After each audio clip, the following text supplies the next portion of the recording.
it just starts giving away your limit.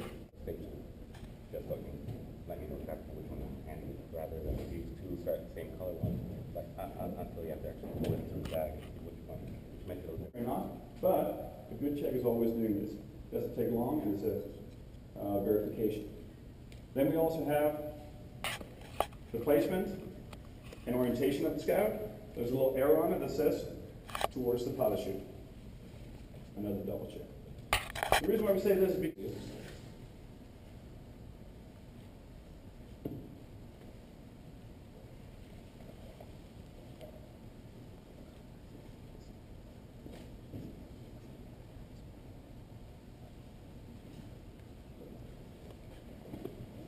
I'm constantly making sure that my line groups are down the center because they always like to migrate towards the outside.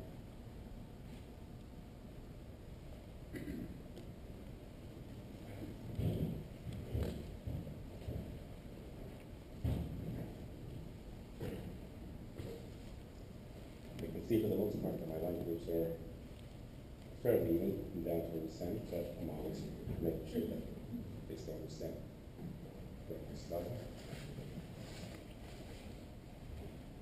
Quarter it.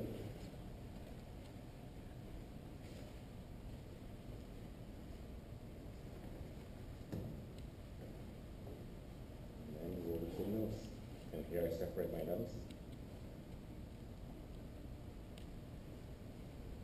Make sure that center saw is okay. And I'll start compressing the reserve, getting some of the air out.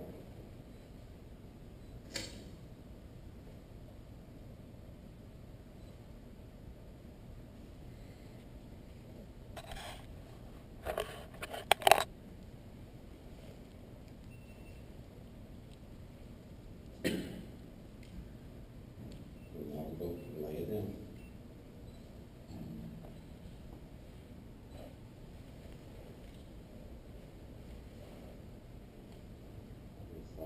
Get my slider in place. I know there's various different ways of putting your slider, setting it, but this is what I've always done.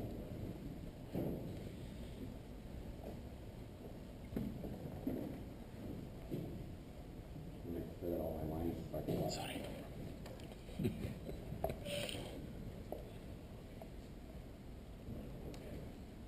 And then got my A-line groups, start tensioning them. And then I always use the span wax tapes of the canopy to bring them over to the center. And move over to my C's. My C's always like to migrate outward, so I'm constantly making sure that they come into the center, again using your span wax tapes. And just prep it. And at this point, I can start flaking some of the fabric from the slider out, or inwards rather.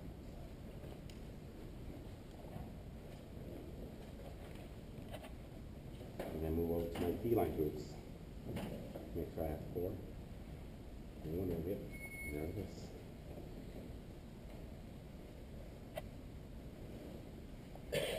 And just neatly stack it. And that's just in preparation for my weights, because the weights always keep it down and compressed, and it always makes sure that my line groups do.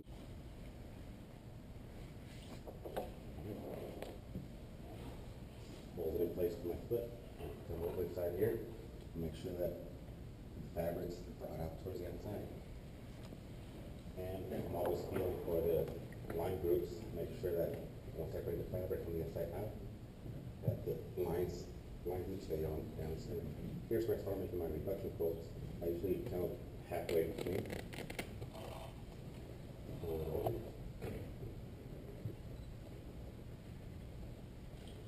Put and the weight. Start usually from the bottom, slide it out. That's to always keep tension on the lines.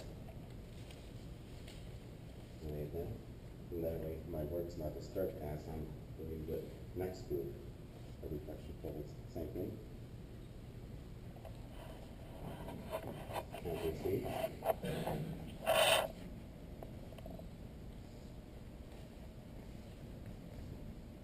always paying attention to my line groups. I do not keep control of it so it won't migrate outward.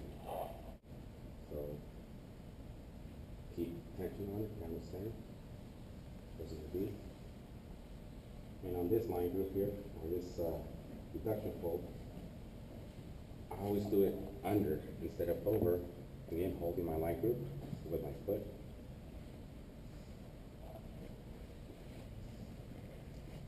And I found that by doing this, by doing a number of pack drops over time, I'm doing this because if I do it the other way, it tends to bring out all the fabric from the top, disturbing the pack drop sill. I just found that it works really well by doing it rather than the opposite way. Moving the way, move on to a stabilizer. Same thing. Using my body weight, and I just curve some of the air out. Can't be nice.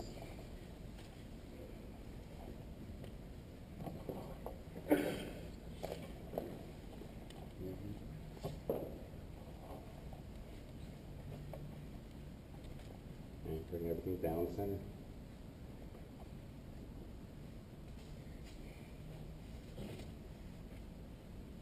Follow the reduction fold scheme. And I can see all the seams that are here.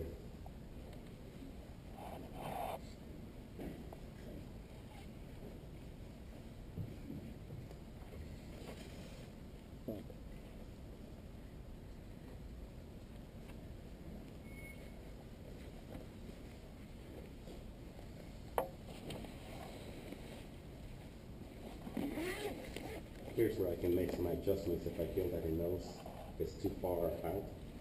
I can bring it in.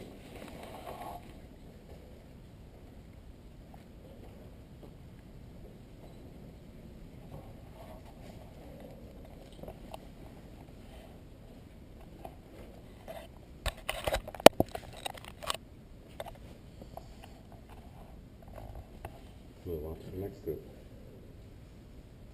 Always be careful not to bring your line groups out.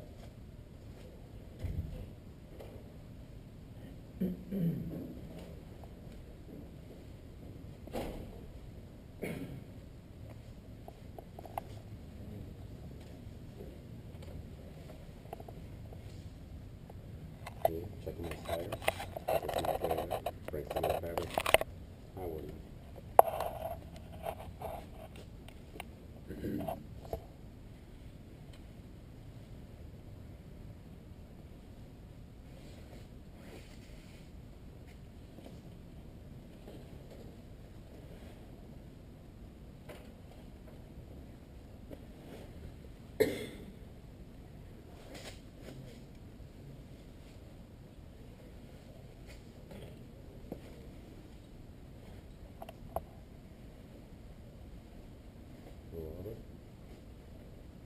Feeling for my line groups, still in the middle. And let's stabilize. Here's my line groups. And yeah, I'll just hold it. As I make the next fold, inwardly, bring up my weight.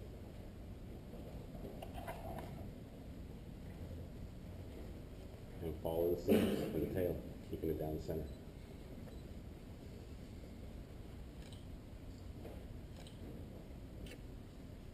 And move on to your tail.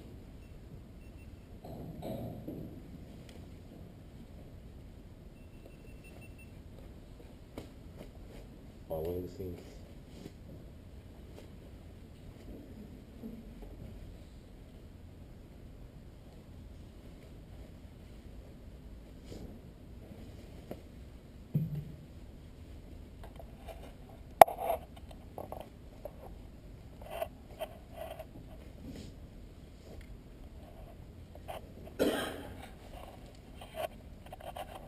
And here I can see that my line groups have remained exactly where I left them, and they haven't migrated out.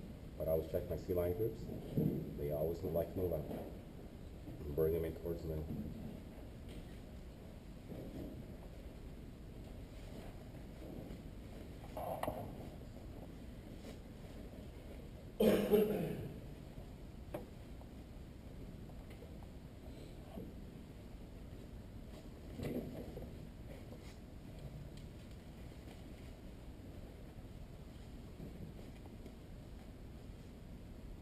So now that I can see that I haven't disturbed my line groups, I can finish off coming towards the center. There you have your label.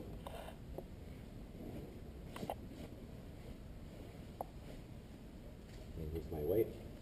Keep everything under control. Carefully bring out the last weight that likes to hide in here. And use that to keep my slider and tail in place.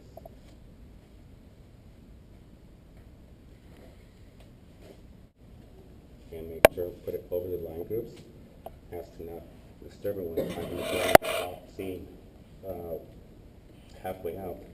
And that's what I'm going to use to wrap the tail around the can. While I'm compressing it.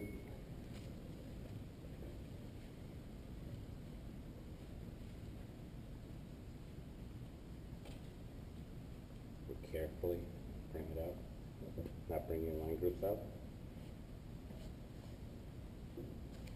And I always grab this and put it in between after the first reduction fold, not around the canopy. Okay. So where is that between A and B? I'll show you on this side over here. And then make my fold to the nose, bring it under, and use my clamps to hold the nose in place. Move over to the opposite side. Hold. Everything is on way moving the legs, and stack it at 45, making sure that the line groups do not migrate out. As I grab the tail, and just bring it halfway out.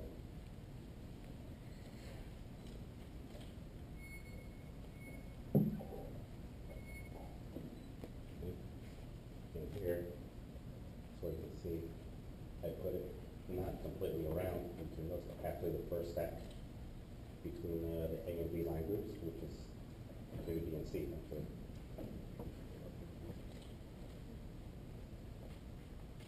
And use the reduction fold, that's my guide, move all the way up to the top. And here, using the weight to keep the pack off under control. Move over to your nose. Here you can always double check, okay, I have 3 cells. Do halfway over, and then under. And use my clamp, just hold the nose in place.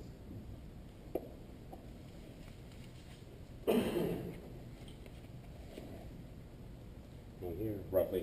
Those 2 folds are done.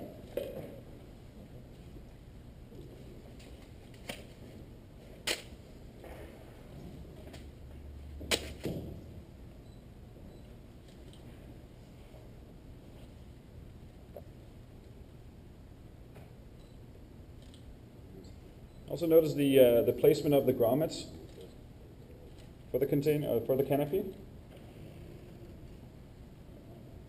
Try and put them fairly close to the edge of the fold. You don't really want them extending out because now they're going to start interfering and sticking out at the bottom of the reserve container.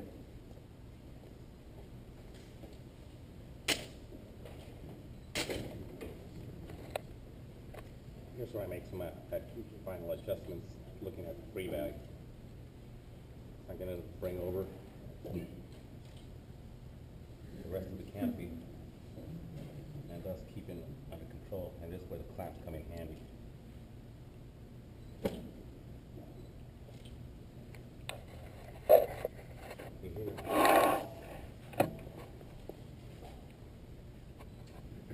Open up the nose. And I usually use this liner wrappers here to set my nose.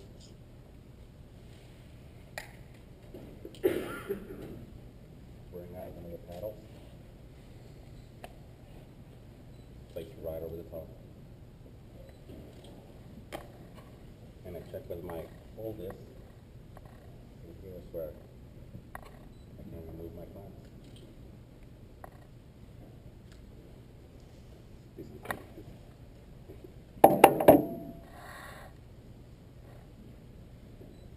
Notice how short the very top of the canopy now ends up being. There's not really any room to make an actual fold back, which is good. You can also see that Louis is trying to get the two folds at the very bottom of the canopy to be pretty much right on top of each other. If you look up here as well, you can see that we either make them completely straight or even have a slight overhang on the top one. It just helps out once the canopy needs to go into the reserve container itself to ensure that we fill out the corners very well. If you go the opposite way and get the top one to be further forward right here, you're going to end up missing out, losing the ability to fill out the corners. You're going to have those very soft corners and pretty much having air instead of the bulk distribution that we want.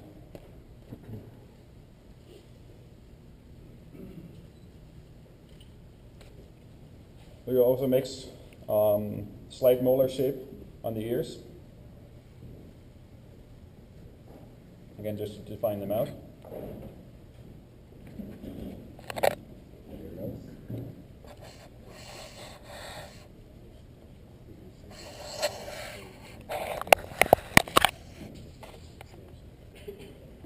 And that's the way you control the canopy. Start making your wedge shape. And bring the feet back under.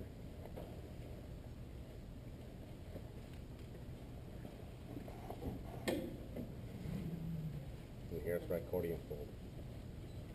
There you go. There's the scrunchy accordion fold. Also, notice how Louis takes one side at a time, slowly starts working the canopy, and instead of trying to fill an entire one side at a time, he just kind of shifts back and forth, back and forth.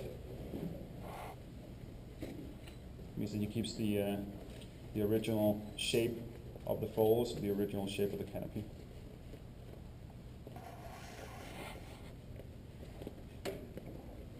Like I mentioned, it's good to have the canopy being a little bit wider than the freeback itself, and at this point you can start kind of bringing it closer together to make sure that it fills out the sides very well.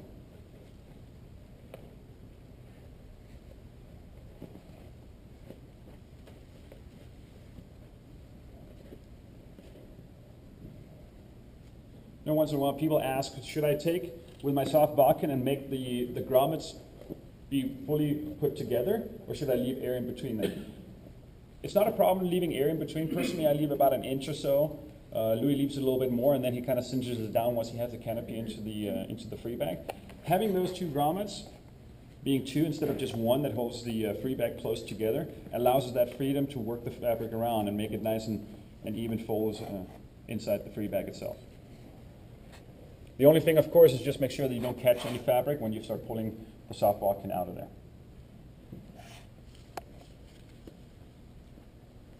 Already now we're looking ahead to make sure that we have room for the AED. You can start spreading out the grommets if you like.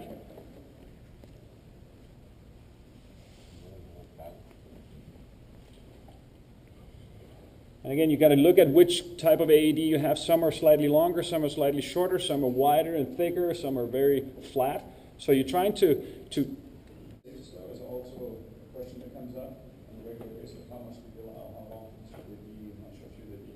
We say about 2 to 3 inches is really acceptable on the stoves. About 2 to 3 inches.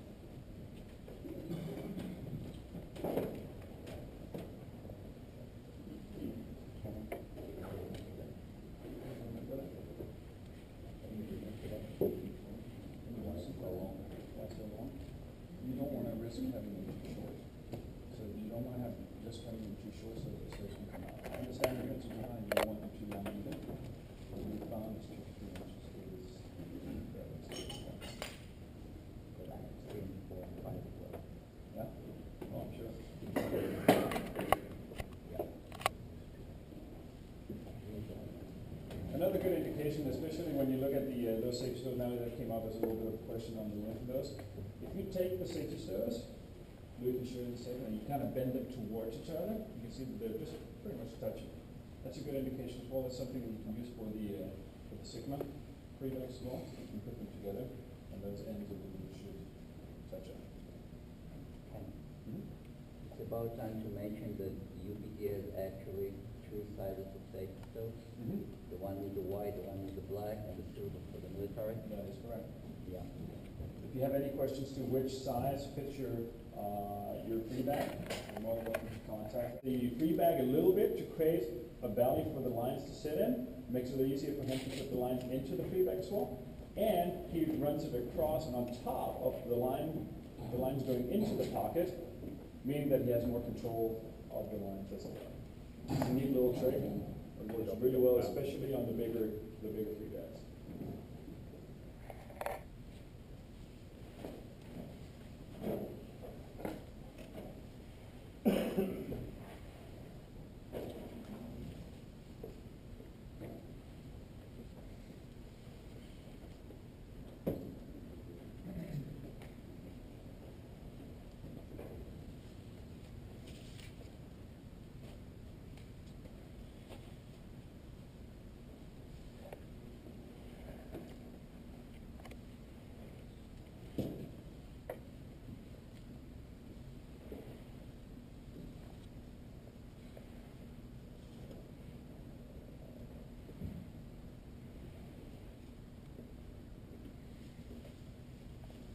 A lot of different techniques for putting the lines into the pockets of the free bag. Some people use paddles, some people lay it down flat, some people have it sitting up like Louis does. Really the important thing is to ensure that those holes go all the way up to the side so they can create good bulk distribution and to make full advantage of the space that's inside the pocket. If you start making them too short, it's going to start pushing out of the top, and there's also a chance of them starting to push in towards the Velcro that we use to close up the free bag.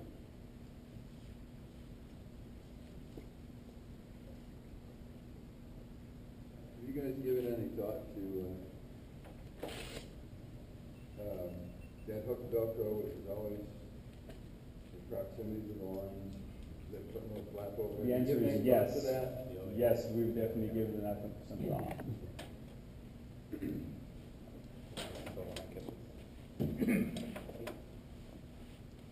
All right. Again, it's a good chance to verify the shape of the free bag, make sure that the bulk distribution looks good, and start making a little bit more room for the AED. So you don't have to fight with that once it needs to go into the container. There's a man of making a lot of room in there. He even has little wooden blocks that he uses for the older AEDs, or the very bulky AEDs. And I always leave my line groups towards the outside. Fill that gap rather than line groups going down the center.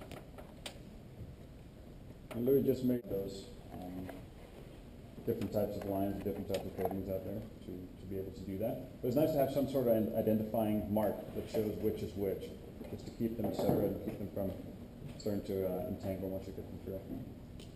Louis also finger traps his loops. Oh, sorry, the finger traps his pull-up cords, so he only has one end coming out from both. Works really well for him instead of having 4 ends coming out and again having a chance to entangle. Fanning out the reserve risers also helps on the overall bulk distribution. What we're trying to do is put the rear risers with the stowed brake excess lines towards the outside, and the front risers towards the inside of fanning them out. Doing that, almost think of it as you want the pilot chute that's going to sit in the center of the pack job. That's a lot of bulk as well, so you're trying to even that out by putting some on the outside and then the pilot chute in the middle when it starts pushing down into the fabric.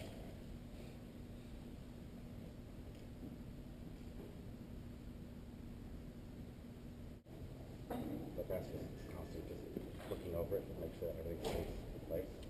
And you can see my lines are towards the outside of the AV. Each part diagonally. As you can see the bottom corners of the container, you have the folds almost sticking out, like little ears there. That's fully acceptable, that's fine. Once we close the side flaps up, you can start working that into the corners. If you try and eliminate that right now, we're not going to have the shape that we want once the container is packed. You don't have the, chances are that it's too long, and you're gonna have the wobbly pilot chute. So this is the perfect spot to check that out, so that you can change out the closing loop if necessary.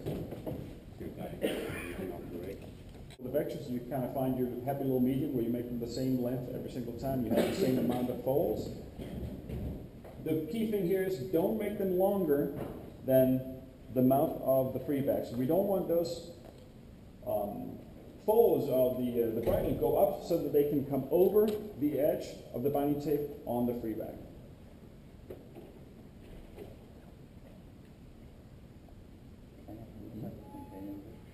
This one is a 348. 348. Closing up the number 2 flap.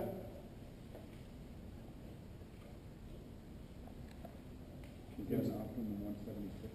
It's an optimum 176. That's correct.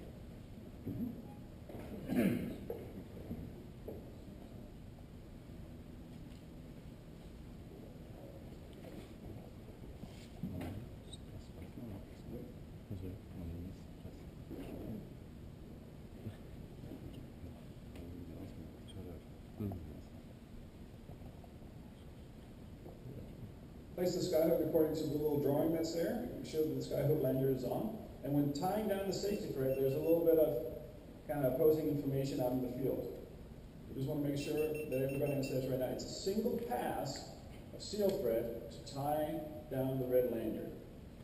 You use a rigger's knot, so a surgeon's with a locking knot to tie it off. If you find that you have trouble keeping it snug and tight while cinching down the knot, you want a little bit of tension on it. You don't want it to be the stage move in, how do I do the Skyhook, et cetera, et cetera, et cetera. So yes, absolutely. Again, what we would like to see is have the manual completed, and then go ahead and get these video guys updated. There's a video of Louis packing a segment, but it's sped up. Yeah, It's very fast. Stop motion. And then I got a lot of requests to a real time one that doesn't exist and everything that that's made into a video format with any music behind it for entertainment purposes.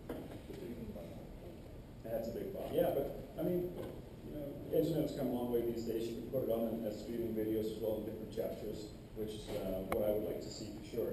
So that way you can go in and you can go into the specific parts of the pack-up that you come to or you're about to do if you have any concerns or questions that doesn't, where the manual doesn't help you 100%. Be very careful not to get any of the fabric caught inside the coils of the parachute. Keep all the fabric outside. If you find some is caught in there, just kind of ease off to one side, allow it to open up in the side that is caught, and then pull it out. Don't just use too much excessive force on pulling it out. It's still F111 fabric, and it can get pinched and damaged. It's caught in there. Once the parachute is in place and loose pulling up on the loop, again, it's another indication of how long is my loop. If you can get it up, maybe about 3/8 to 1/4 of an inch right now, just by putting your weight on it, it's a good indication as well.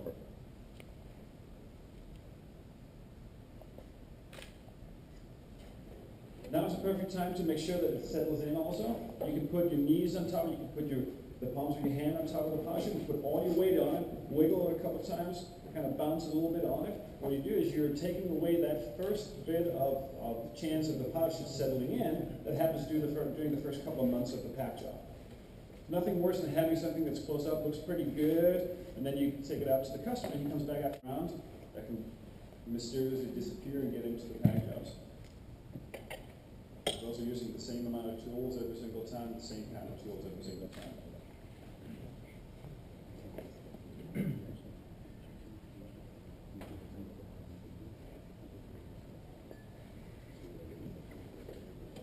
Also, one of the good things about watching Louis pack is he doesn't use any tension tools. He doesn't use a crank tool until right at the very end. So he illustrates perfectly how you can go ahead and close the container up without using excessive forces.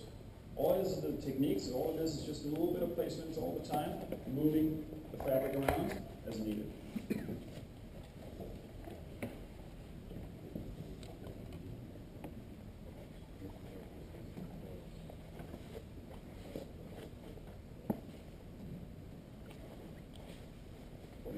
the side, or the top as well.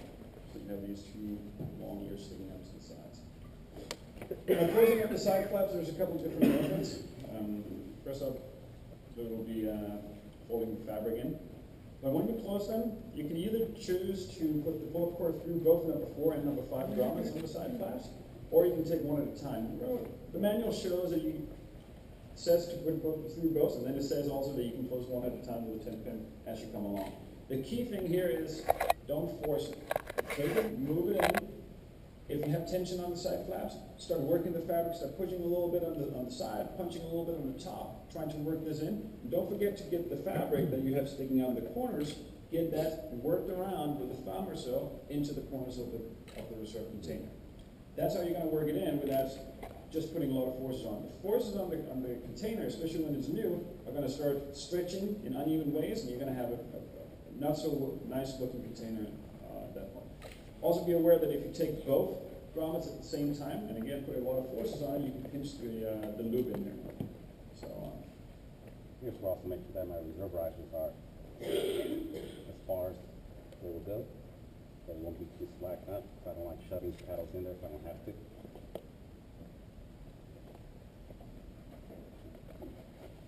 And then just roll the container over the reserve. And I can feel that the bottom corner is filled.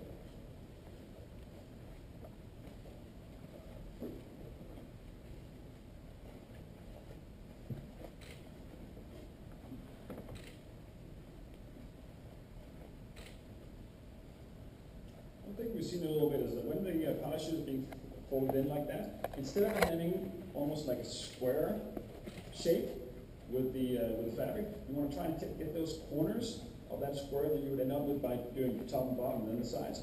Try and get the corners in a little bit as well. The corners have a chance of traveling out into the corners underneath your bottom center flap, or the number 3 flap, and now jumpers will notice it when they're packing their main. It has a chance to kind of float out there. So if you fold it in and create almost more of a round shape of the parachute fabric, it eliminates that little problem. What did you mean when you said if you pull both flaps at the same time, you pinch the loop? What do you mean by pinching the loop? When you're pulling through and you have a lot of forces on there, the loop has to go through both grommets at the same time. You don't have the chance of kind of taking a little bit, easing off, taking a little bit, easing off, and putting the grommet in place. It has to do the S snaking through, and as the grommets come through, it's going to now be caught in between the 2 grommets coming through as you put more and more tension on. And at the same time, you're trying to work the grommets going closer together. They're not completely flat either. So there's a little bit of bulk that has to pop over. That's where we sometimes see that people yank, put a tension too long, crank too long, whatever it is, and they'll almost work like a scissor right there, and you can start cutting a little bit into it. Even on a smooth grommet, it does a little nick on there.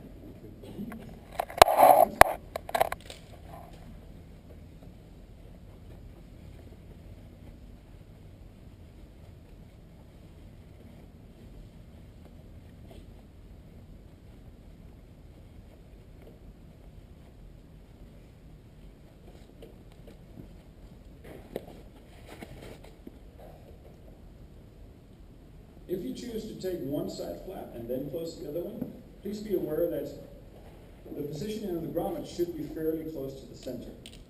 If it's starting to transfer out, and once you have your pin in, the grommet sits very much to the side, chances are that you didn't move the bulk of the fabric around enough, and you're going to have problems closing off the opposite side flap.